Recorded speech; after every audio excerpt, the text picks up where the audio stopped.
যে থাকার সে থাকবে, আর যে চলে যাওয়ার সে চলে যাবে। দেখেন কতভাবে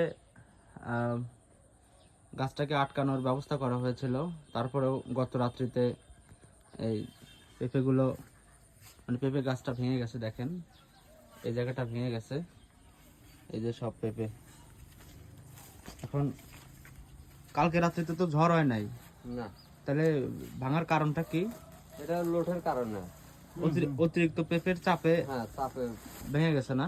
জি। এগুলো এখন বাসা নিয়ে যাব। দেখেন কি পরিমাণ পেঁপে এখানে হয়েছিল, সবগুলো পেঁপে পড়ে গেছে। আচ্ছা, পেঁপে তো পড়লো, কিন্তু সবগুলো একদম মনে হচ্ছে যে কেউ সুন্দর করে সাজায় রাখছে। মানে বাড়ি হয়ে গেছে তো ফাঁকে, মানে যাইতে পারে নাই।